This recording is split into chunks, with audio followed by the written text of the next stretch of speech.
Today we're discussing the Google data investigation, the ransomware attacks against Garmin and Blackboard, and Avon's data leak. Welcome to the Hutsix Infosec Roundup.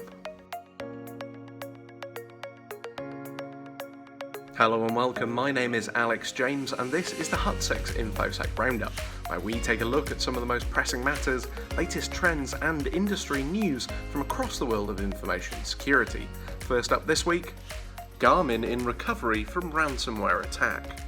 Garmin, the US-based fitness tracker and GPS, has this week confirmed that it has suffered from a debilitating ransomware attack which led to a 3-day outage of services. The attack, which took place early last week, is likely the work of Russian cyber criminal gang Evil Corp. It is also thought that the gang used a type of ransomware known as Wasted Locker in its attempts to extort Garmin out of $10 million. The gang behind the attack is understood to use a highly targeted approach to cybercrime and extortion, with the suspected leader of the gang being high on the list of the FBI's most wanted cyber criminals. With a $5 million bounty over his head, the criminal mastermind is accused of infecting tens of thousands of computers across North America and Europe, and is thought to have close ties with the Russian government.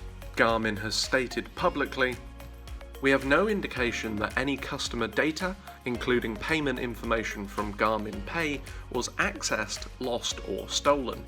Hoping to resume operations, the company added, "We expect some delays as the backlog of information is being processed." Google accused of Down Under privacy breach. The Australian consumer watchdog has accused the search giant of misleading millions of Australian citizens over the extent of personal data being collected. The Australian Competition and Consumer Commission has launched a suit on the grounds that Google allegedly collected potentially sensitive and private browsing history from its users without obtaining the proper informed consent. The shown statement is the notification in question, an option which, if agreed to, would allow Google to collect third-party site activity and to combine this with user account data to serve up targeted advertisements. The Australian authority alleges that the notification was misleading because consumers could not have properly understood the changes Google was making, nor how their data would be used, and so did not and could not give informed consent. Chair of the Australian Competition and Consumer Commission Rod Sims stated on the matter, "Google significantly increased the scope of information it collected about consumers on a personally identifiable basis, then used this information to serve up highly targeted advertisements without consumers' express informed consent." Edinburgh Zoo impacted by Blackboard attack. The Royal Zoological Society of Scotland has announced that they are amongst the organisations now known to be affected by the Blackboard hack. The charity which runs Edinburgh Zoo has made public that it is one of the 125 organisations known so far to be affected by the ransomware attack. In a statement, the Zoological Society announced, "This cyber attack may have involved some personal data belonging to members and adopters. We have been assured that the risk to our supporters is very low." With dozens of schools, charities and museums affected, Blackboard has faced some criticism for its handling of the situation, in particular its capitulation to the cybercriminals' demands and the speed with which the attack was disclosed.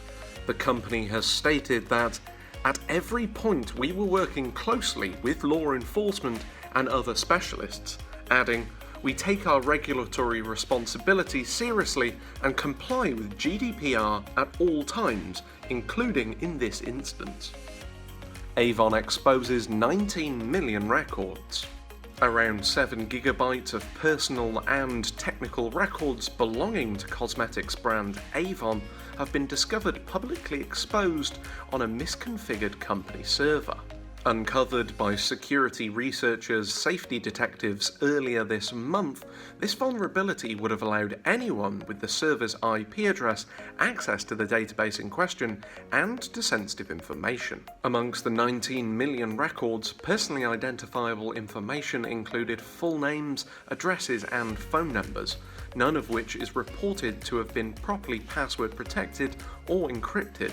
Though it is unclear if the incidents are linked, Avon had disclosed a cyber incident on the 9th of June that had interrupted some systems and partially affected operations.